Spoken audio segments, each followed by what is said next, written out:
जी Nepal HD television अब तपाईँ सँगसँगै।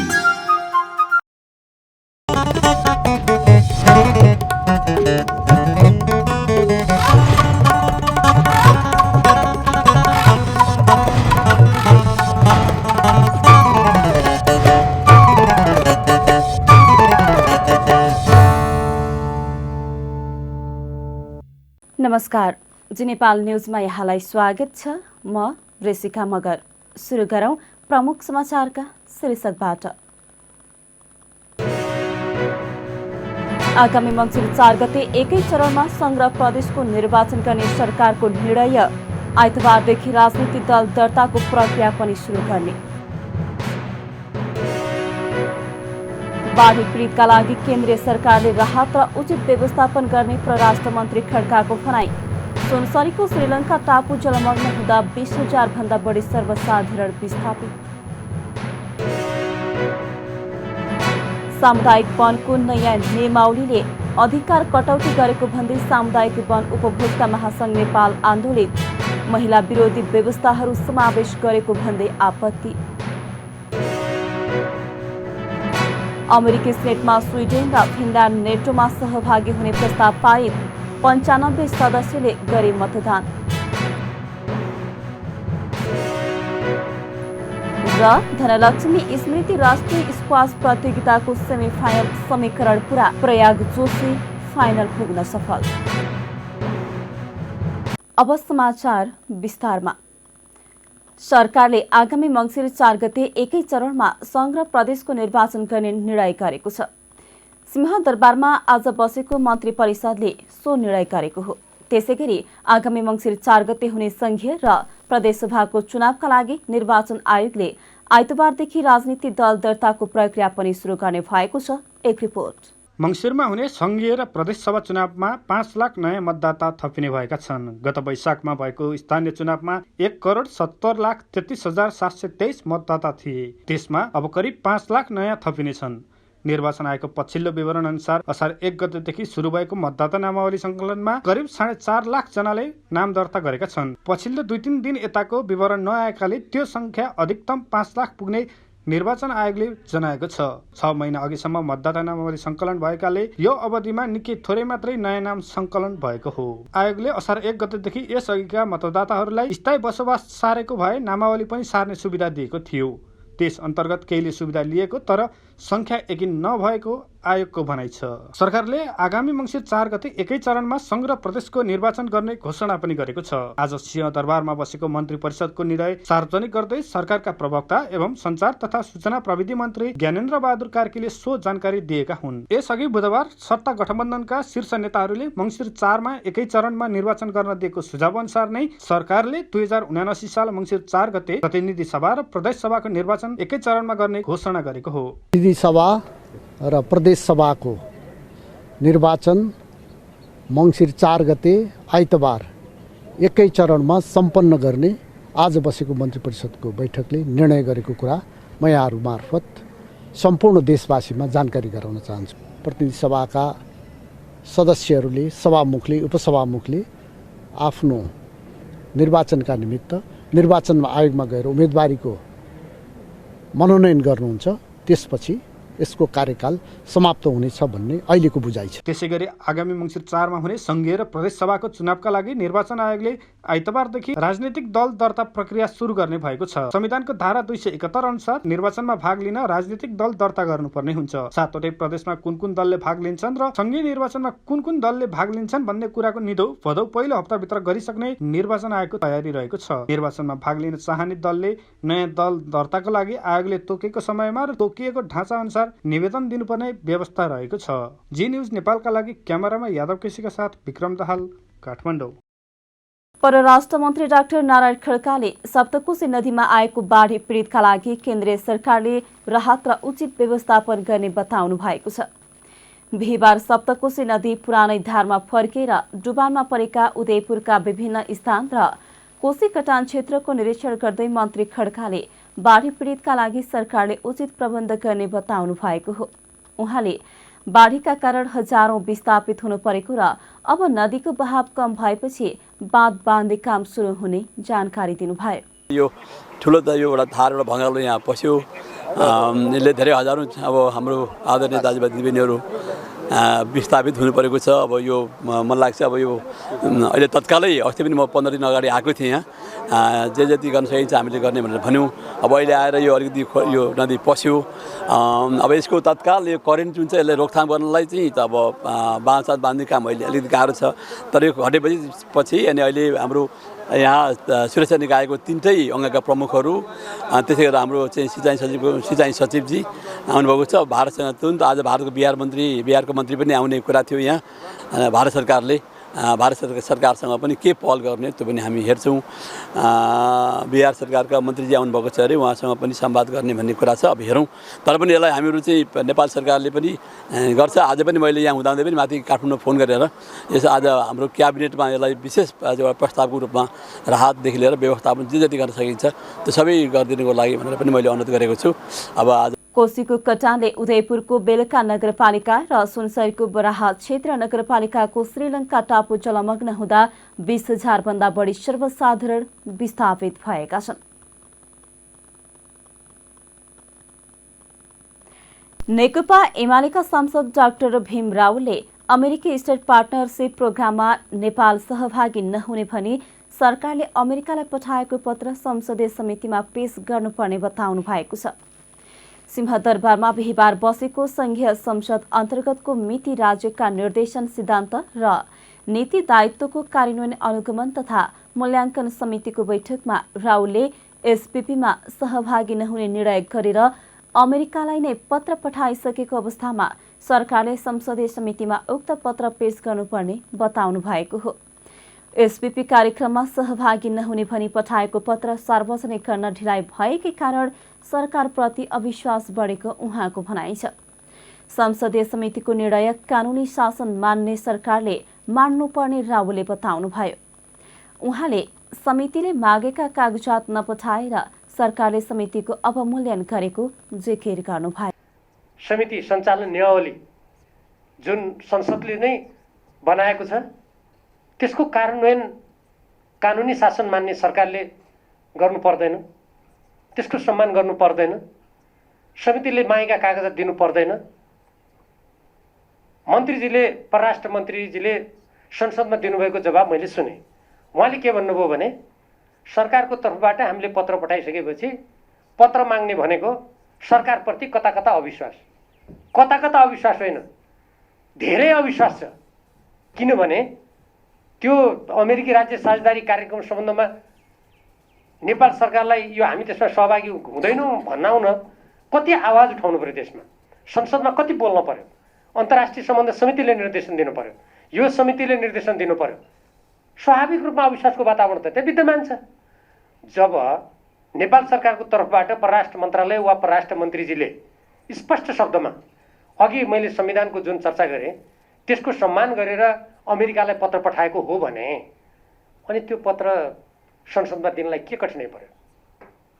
जहाँसम्म जिम्मेवारी बोधको कुरा छ, यहाँ बसेका हामी कोही पनि जनताबाट त्यो जिम्मेवारीका साथ यहाँ पुगेका छौँ। हामीले उहाँहरू जस्ता मन्त्रालय पनि चलाएका छौँ। त्योभन्दा संवेदनशील मन्त्रालयका निर्णयहरूमा हाम्रो पनि पहुँच थियो। अनि संसदका यति अधिकार सम्पन्न सांसदहरूलाई तपाईँहरूलाई पत्र दियो भने यो चाहिँ तपाईँहरूले के न गर्नुहुन्छ बिग्रिन्छ भन्ने जस्तो अभिव्यक्ति दिनु आपत्तिजनक छ। त्यस्तो भन्न मिल्दैन। यदि हामी कोही पनि संसदका सदस्यहरूले कहीँ पनि ती कुराहरूलाई हामीले गैर जिम्मेवार किसिमले दुरुपयोग गर्यौँ वा राष्ट्रको विहितमा ती कुराहरू दुरुपयोग हुन थाल्यो भने त्यति बेला त सम्बन्धित व्यक्ति जिम्मेवार हुन्छ नि। तर संसदलाई विश्वास आफै नगर्ने, आफै पत्र नदिने अनि भन्ने के भन्दाखेरि बैठकमा अन्य सांसदहरूले समितिले दिएको निर्देशन सरकारले कार्यान्वयन गर्नुपर्ने बताएका थिए। नेकपा एमालेका उपाध्यक्ष विष्णु पौडेलले आगामी निर्वाचनपछि एमाले अध्यक्ष केपी ओलीको नेतृत्वमा सरकार बन्ने दावी गर्नुभएको छ। बिहिबार ललितपुरमा आयोजित एमाले जिल्ला स्तरीय प्रशिक्षण भेलामा बोल्दै पौडेलले आगामी निर्वाचनमा देशभरि एमाले चुनाव जित्ने र ओलीको नेतृत्वमा सरकार बन्ने दावी गर्नुभएको हो। एमाले सबैभन्दा बलियो राष्ट्रिय शक्ति भएका कारण सबै दल मिलेर गठबन्धन बनाएको उहाँको भनाइ छ। पौडेलले एमालेभित्रको अन्तर्विरोधलाई हटाएर संगठनलाई बलियो बनाएर अघि बढ्नुपर्ने धारणा राख्नुभयो। आगामी निर्वाचनमा राज्य शक्तिको दुरुपयोग हुन सक्ने भन्दै उहाँले जनताको शक्तिको अगाडि राज्य शक्तिको दुरुपयोग बलियो हुन नसक्ने तर्क गर्नुभयो। मङ्सिर 4 गते गर्ने निर्वाचनको मिति घोषणा भइसकेको अवस्थामा 3 महिनाको अवधिमा पार्टीको विचारलाई जनतामाझ लानुपर्ने उहाँले बताउनुभयो। एमालेको नेतृत्वमा सरकार बन्छ, परमादेशबाट सत्ताच्युत गरिएको हाम्रो अध्यक्षलाई केपी शर्मा ओलीलाई जनादेशबाट हामी प्रधानमन्त्रीमा पुनर्स्थापित गर्छौँ। यो नेकपा एमाले सबैभन्दा बलियो राष्ट्रिय शक्ति भएको हुनाले, यसलाई एक्लै परास्त गर्न नसकिने हुनाले, यसलाई एक्लै जित्न नसकिने हुनाले अहिले तपाईँहरूले देख्नुभएको छ, मैले अघि माथि चर्चा गरेका 5 प्रकारका प्रवृत्तिहरूमध्ये अनि बाँकी 3 प्रकारका प्रवृत्तिहरू एक ठाउँमा उभिएका छन्। नेपाली कङ्ग्रेस ले प्रतिनिधित्व गर्ने एउटा प्रवृत्ति, माओवादी र समाजवादीले प्रतिनिधित्व गर्ने अर्को प्रवृत्ति र चाहिँ मधेसवादी दलहरूले प्रतिनिधित्व गर्ने अर्को प्रवृत्ति। एमाले बलियो भएको हुनाले, यो शक्तिशाली भएको हुनाले यी 3टा प्रवृत्तिहरू एक ठाउँमा बसेर, एक ठाउँमा गोलबन्द भएर, एक ठाउँमा मोर्चाबन्दी गरेर एमालेका विरुद्धमा उभिने कोसिस गरेका छन्। यसरी नेपालको राजनीतिमा के भएको छ यति बेला भन्दाखेरि, एकातिर गठबन्धन, अर्कातिर एमाले, 3टा प्रवृत्ति मिलेर एउटा गठबन्धन छ। त्यो गठबन्धन एकातिर छ, एमाले अर्कोतिर छ। यो अहिलेको राष्ट्रिय राजनीतिको शक्ति सन्तुलनको यथार्थ हो भन्ने कुरा म बताउन चाहन्छु। हाम्रो शक्तिलाई, हाम्रो चाहिँ सङ्गठनलाई अरू व्यवस्थित बनाउने, अन्तर्विरोध समाधान गर्ने, कटुता वैमनस्यतालाई हटाउने, एकताबद्ध सुदृढ र सुगठित पार्टी निर्माण गर्ने, गतिशील पार्टी निर्माण गर्ने, पार्टीलाई प्रणालीमा सञ्चालन गर्ने, पार्टीलाई व्यवस्थित गर्ने, एउटा बलियो र व्यवस्थित विधिमा चलेको पार्टी, त्यस खालको पार्टी निर्माण गर्ने, पार्टीको जनाधारलाई विस्तार गर्ने, सम्पूर्ण ताकत लगाउँदा पनि अन्तको चुनाव सकिएको हुनाले सारा गठबन्धनका नेताहरूको ध्यान शक्ति त्यही केन्द्रित भएको थियो। ती सारा चिज लाग्दा पनि एमाले शानदार ढङ्गले करिब 2/3 बहुमतको चाहिँ के भनेदेखि मत, त्यो चाहिँ मतको हिसाबले पनि त्यसरी चाहिँ जित्या छ। त्यो शानदार ढङ्गले जित हासिल गरेछ र यो खालको चाहिँ हामीले यो घटनाले के बताउँछ भने राज्य शक्तिको दुरुपयोग गर्ने कोसिस हुन्छ, धाँधलीका कोसिसहरू हुन्छन्, षड्यन्त्रका कोसिसहरू हुन्छन्। तर त्यो हामीले बुझ्ने कुरा के हो भने त्यो धाँधलीभन्दा, त्यो राज्य शक्तिको दुरुपयोगभन्दा जनताको सङ्गठित शक्ति धेरै बलियो हुन्छ। जनताको सङ्गठित शक्तिको सामनेमा राज्य शक्तिको दुरुपयोग कामयाब हुन सक्दैन। यसर्थ एमाले जनताको सुदृढ समर्थन र फराकिलो जनाधारका बलमा सबै प्रकारका दाउबेजहरूलाई, षड्यन्त्रहरूलाई चिर्दै हामी आउने निर्वाचनमा जित्न चाहन्छौँ, जित हासिल गर्न चाहन्छौँ। निर्वाचनको मिति घोषणा भइसक्यो। मैले यहाँ बोल्दै गर्दा कमरेडले मलाई जानकारी दिनुभयो कि निर्वाचनको मिति घोषणा भइसक्यो। मङ्सिर 4 गते निर्वाचन हुँदैछ। मङ्सिर 4 गते भनेको आइ नै सक्यो। भदौ, असोज, कार्तिक 3 महिना। यो त 19मा छौँ। अब यो हप्ता 10 दिन त हामीले यो बाँकी टाँकी काम गरेर आफूलाई सम्हाल्दै चाहिँ जुत्ता मोजा लगाउँदैमा हामी समय बितिसक्छ। कुद्नका निम्ति 3 महिना छ। यो अवधिमा हामीले कसरी काम गर्छौँ भन्ने प्रश्न छ। म कमरेडलाई के बताउन चाहन्छु भने अरू सबै कुरा प्रयास र परिणाम भन्ने 2टा चिज हुन्छ, 2टा पदावली। प्रयास नगरिकन परिणाम आउँदैन। तर तपाईँ प्रयास गर्नुहुन्छ तर परिणाम आउने प्रयास गर्नु भएन भनेदेखि त्यो प्रयासको कुनै अर्थ छैन। तपाईँ चुनावमा खट्नुहुन्छ तर जित सुनिश्चित हुने गरी खट्नु भएन भने त्यो खटाइको कुनै अर्थ छैन। त्यस कारणले म कमरेडलाई के भन्न चाहन्छु भने आउने निर्वाचनमा नेकपा एमाले सकेसम्म हामी बहुमत ल्याउन चाहन्छौँ। कदाचित बहुमत आएन भने पनि आउने निर्वाचनमा नेकपा एमाले संसदको सबैभन्दा ठुलो पार्टीका रूपमा निर्वाचित हुन चाहन्छ। हामी त्यसरी निर्वाचित हुन सक्छौँ। म यो सक्छौँ किन भनिरहेको छु भने हामीसँग 275 स्थानको लागि चुनाव हुने हो। 275 मध्ये 110 स्थान समानुपातिकमा हुन्छ। समानुपातिक निर्वाचन उहाँले एमालेलाई संसदको ठूलो पार्टी बनाउनका लागि तयारी गर्न कार्यकर्तालाई निर्देशन दिनुभयो। पछिल्लो 24 घण्टामा थप 760 जनामा कोरोना संक्रमण पुष्टि भएको छ। देशभर गरिएको 2589 PCR परीक्षणका क्रममा 494 जना र 3337 एन्टिजन परीक्षणका क्रममा 266 जनामा कोरोना संक्रमण पुष्टि भएको हो। कोरोनाका कारण थप 1 जनाको मृत्यु भएको स्वास्थ्य मन्त्रालयले जनाएको छ। नेपालमा हालसम्म कोरोनाका कारण 11,969 जनाको मृत्यु भएको छ। त्यस्तै थप 324 जना संक्रमित निको हुँदा अहिलेसम्म 9,71,250 संक्रमित निको भएका छन्। हाल नेपालमा 5,602 सक्रिय संक्रमित आइसोलेसनमा रहेको मन्त्रालयले जनाएको छ। ट्राफिक प्रहरीले काठमाडौँ उपत्यकामा एकै दिन 2,748 जना सवारी चालकलाई कारबाही गरेको छ। ट्राफिक नियम उल्लङ्घन गरेका कारण उपत्यकाको विभिन्न स्थानबाट उनीहरूलाई कारबाही गरिएको काठमाडौँ उपत्यका ट्राफिक प्रहरी कार्यालयले जनाएको छ। कारबाहीमा पर्नेमा 147 जना मादक पदार्थ सेवन गर्ने, लेन अनुशासन पालना नगर्ने 66 जना, रेड लाइटमा सवारी चलाउने 116 जना र नम्बर प्लेट स्पष्ट देखिने गरी नराख्ने 46 जना सवारी चालक रहेका छन्। 2373 जना सवारी चालकलाई अन्य कारबाही गरिएको कार्यालयले जनाएको छ।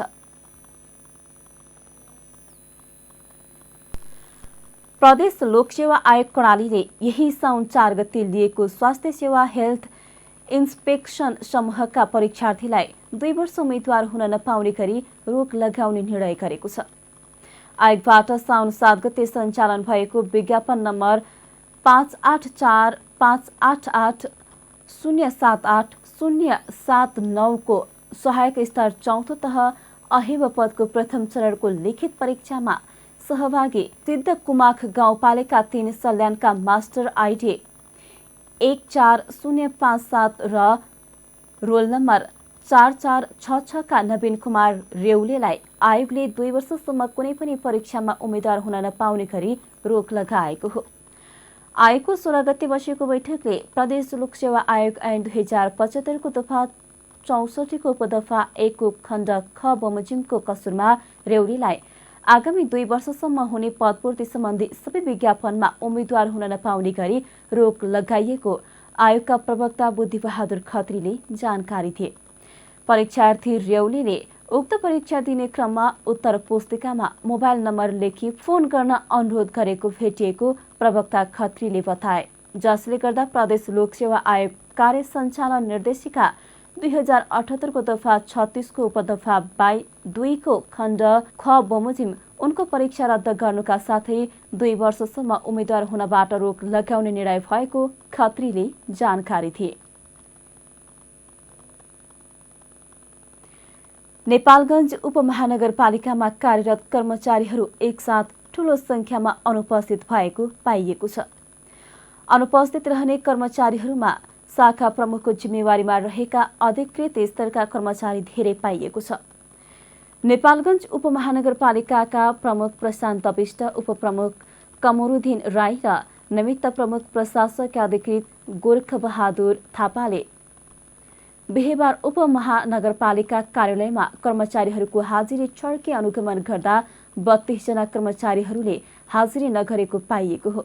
नगर प्रमुख विष्टका अनुसार बिहान 10:20 बजे हाजिरी रजिस्टर छड्के गर्दा 12 जना अधिकृत स्तरका कर्मचारीहरू अनुपस्थित पाइएको हो। उनीहरूमध्ये अधिकांश शाखा प्रमुखको जिम्मेवारीमा समेत छन्। यसैगरी 5औं तहका 7 जना र करार 13 जना कर्मचारी पनि अनुपस्थित पाइएको हो। नगर प्रमुख विष्ट सहितको टोलीले दैनिक समयमै कार्यालयमा उपस्थित रहन र समयभित्रै उपस्थिति जनाउन निर्देशन दिएको छ। पहिलो चरणमा हाजिरी छड्के गरेको नगर प्रमुख विष्ट सहितको टोलीले सेवा प्रवाह लगायतका विषयमा पनि निरन्तर अनुगमन गर्ने जनाएको छ। नगरभित्रका सामुदायिक विद्यालयका शिक्षकहरूको हाजिरी रजिस्टरको अनुगमन गरिरहेको नगरपालिकाको टोलीले बिहीबार आकस्मिक रूपमा कर्मचारीको पनि हाजिरीको अनुगमन गरेको छ।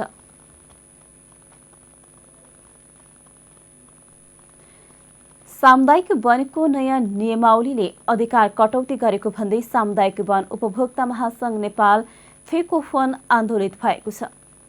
वन ऐन 2076 विपरीत स्वार्थ समूह, बिचौलिया वर्ग र सामुदायिक वन विरोधी तत्त्वहरूले निरन्तर चलखेल गरी वन नियमावली 2079 मा संविधान, संघीयता, सामुदायिक वन र महिला विरोधी व्यवस्थाहरू समावेश गरेको भन्दै फेकोफोन आन्दोलित भएको हो। यसै क्रममा फेकोफोन बाँकेले बिहीबार जिल्ला प्रशासन कार्यालय र जिल्ला वन कार्यालय मार्फत नेपाल सरकारलाई ध्यानाकर्षण पत्र बुझाएको छ।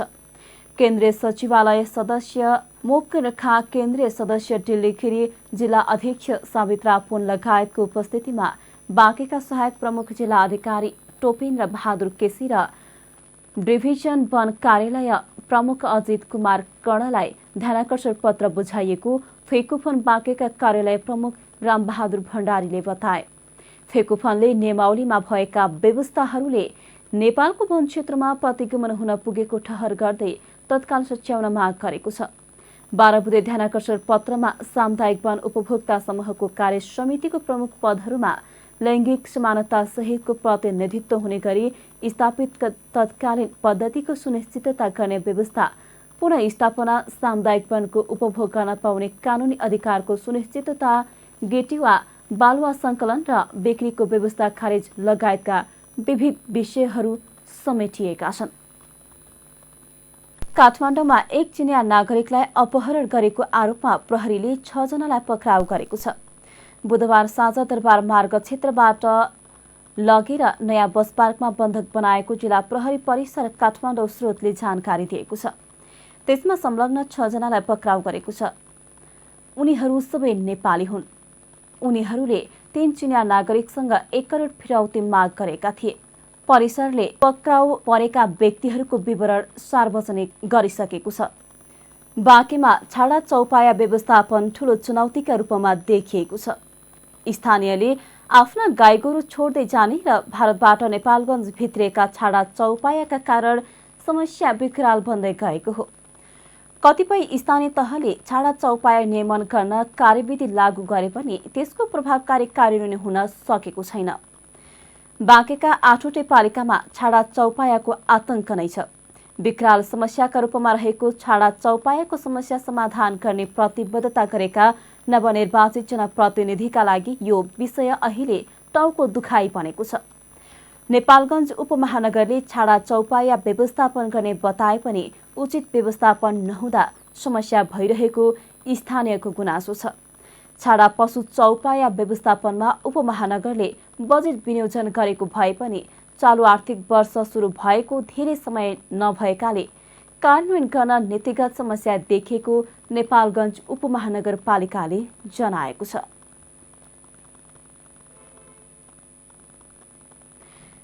नेपालगञ्जबाट काठमाडौँका लागि उडेको श्री एयरलाइन्सको विमानको बायाँ इन्जिनमा धुवा देखिएपछि जहाज ग्राउन्डेड गरिएको छ। बिहीबार बिहान 9:49 नेपालगञ्ज विमानस्थलबाट काठमाडौँका लागि उडेको सो विमानको बायाँ इन्जिनमा एक्कासी धुवा देखिएपछि आकस्मिक अवतरण गराइएको थियो।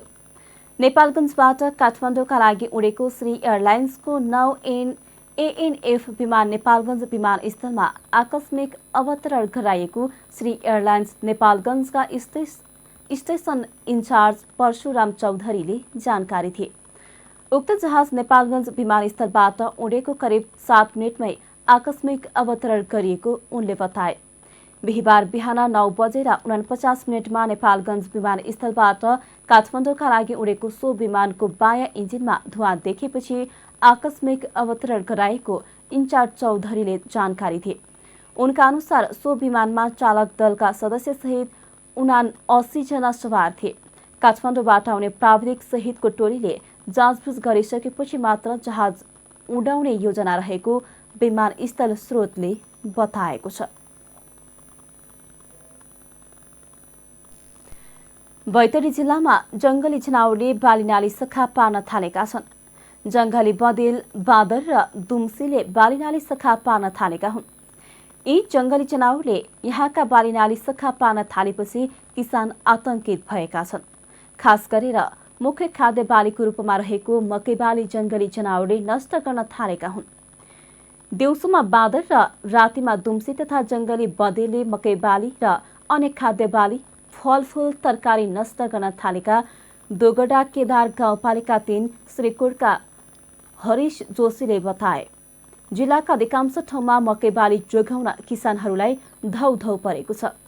मकै बाली जंगली बँदेलले खान थालेपछि रातदिन जागराम बस्नु परेको छ। पाक्ने तयारीमा रहेको मकैलाई जंगली जनावरहरूले नष्ट गर्न थालेपछि समस्या भएको छ। मकैको घोगा लागेको बेलादेखि नै जंगली जनावरले मकै बाली नष्ट गर्न थालेपछि भोकमरीको चिन्तामा किसान रहेका छन्। बाँदर र बँदेलले लगातार रूपमा मकै बाली नष्ट गर्न थालेपछि ती जनावरलाई कसरी नियन्त्रण गर्ने भनेर किसानलाई पिरोलेको दशरथचन्द नगरपालिका 5 का रमेश भट्टले बताए। रातिको समयमा पहरा दिए पनि मकै बाली जोगाउन मुस्किल भएको किसानले बताएका छन्।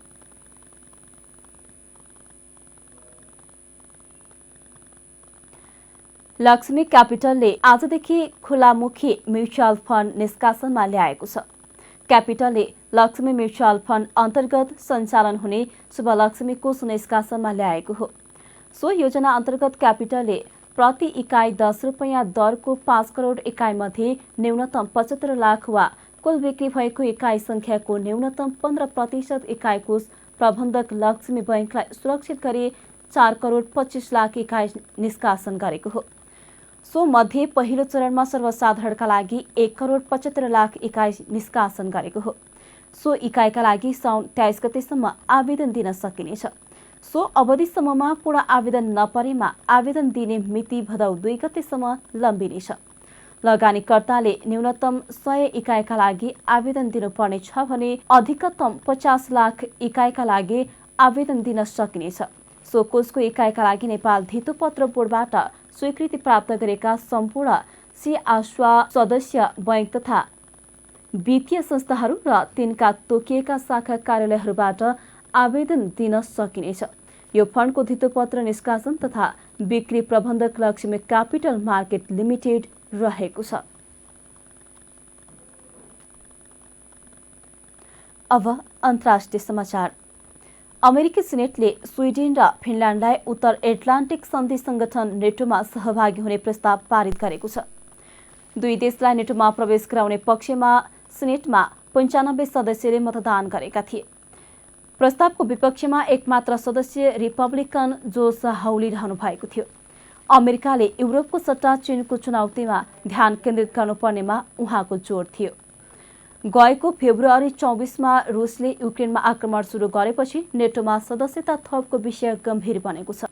यसैबीच चीनले आजदेखि ताइवान आसपासका क्षेत्रमा सुरु गरेको सैन्य अभ्यासको G7 समूह देशका विदेश मन्त्रीले संयुक्त वक्तव्य निकालेर चीनको यो अभ्यासले अस्थिरताको जोखिम बढाएको प्रतिक्रिया दिएका छन्। G7 समूहमा Canada, France, Germany, Italy, Japan, बेलायत र अमेरिका छन्। अमेरिकी सभामुख न्यान्सी पेलोसीले ताइवान भ्रमण गरेपछि विवाद बढेको हो। अब खेल समाचार। चौथो संस्करणको धनलक्ष्मी स्मृति राष्ट्रिय स्क्वास प्रतियोगिताको सेमिफाइनल समीकरण पूरा भएको छ। बिहिबार भएको मास्टर ओपनको फाइनलमा दिलीप अधिकारी पुग्न सफल भए। दिलीपले कर्णेल इन्द्र बहादुर कार्कीलाई 2-1 ले पछि पारेर रिटायर्ड हटका आधारमा जित निकाले। बिहिबार नै भएको प्लेट च्याम्पियनसिपको दोस्रो सेमिफाइनलमा राजकृष्ण महर्जनले कमल साक्यलाई 3-1 को सेटमा हराए। राजकृष्णले कमललाई 4-11, 11-5, 11-9, 11-9 स्कोरले पराजित गरे। सोही स्पर्धामा प्रयाग जोशीले जुनिल साक्यलाई 3-1 को सेटमा पराजित गर्दै फाइनल पुग्न सफल भए। प्रयागले जुनिललाई 12-10, 11-3, 8-11, 11-3 स्कोरले हराए। भोलि शुक्रबार मेन्स ओपन, मास्टर ओपन, महिला ओपन तथा बोइज अन्डर 19 विधाका सम्पूर्ण सेमिफाइनलका खेल सञ्चालन हुनेछ। साउन 21 गतेसम्म चल्ने प्रतियोगितामा पुरुष खुल्ला, महिला खुल्ला, मास्टर खुल्ला, पुरुष 50 वर्षभन्दा माथि, जुनियर बोइज ओपन र प्लेट गरी 5 विधा समावेश गरिएको छ। पुरुषतर्फको विजेताले 25,000, उपविजेताले 15,000 र तेस्रोले 9,000 पाउनेछन्। महिलातर्फ विजेताले 18,000, उपविजेताले 11 र तेस्रोले 7,000 पाउनेछन्। बाँके जिल्ला खेलकुद विकास समितिले आफ्ना बारेमा व्यक्त धारणाप्रति गम्भीर ध्यानकर्षण भएको जनाएको छ। बाँके जिल्ला खेलकुद विकास समितिका अध्यक्ष सन्दीप चन्द शाह लगायत अन्य पदाधिकारी र सदस्यहरूले बिहिबार संयुक्त प्रेस विज्ञप्ति निकालेर मध्यपश्चिमाञ्चल क्षेत्रीय खेलकुद विकास समितिका कार्यालय प्रमुख महेश चन्दले क्षेत्रीय समितिका भौतिक संरचनामाथि जिल्ला खेलकुदले आँखा लगाएको आरोप लगाएको प्रति गम्भीर ध्यानकर्षण भएको जनाउँदै के कति कारणले यस्तो भनिएको हो यसको जवाब दिनुपर्ने बताएका छन्। चन्दले आफूहरूमाथि लगाएको आरोपको घोर भर्त्सना गर्दै जिल्ला खेलकुद विकास समितिका पदाधिकारीहरूले खेलकुदको सर्वाङ्गीण विकासका लागि नेपाल सरकारले आफूहरूलाई नियुक्त गरेको उल्लेख गरेका छन्। कर्मचारीले आफूहरूलाई आरोपित गर्न नियुक्त नभएको भन्दै उनीहरूले आफ्नो कार्यक्षेत्र र अधिकारबारे राम्रो हेक्का रहेको स्पष्ट पारेका छन्।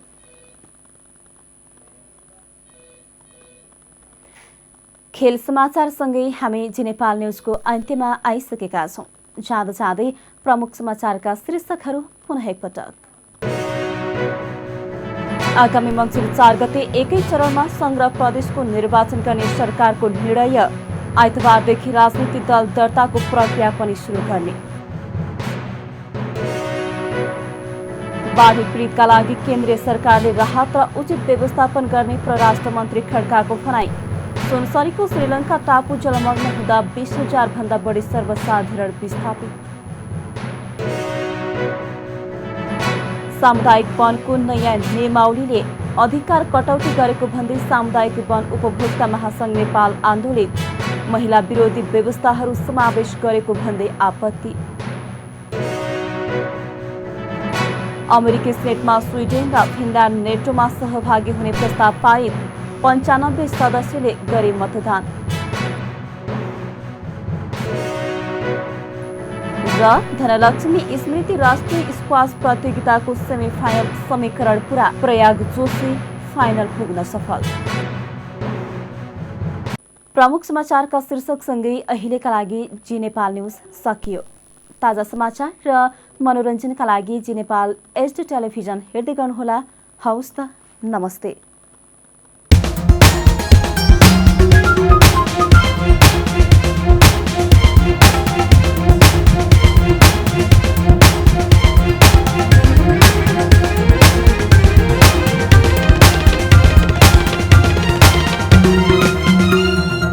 जी नेपाल HD टेलिभिजन अब तपाईँ सँगसँगै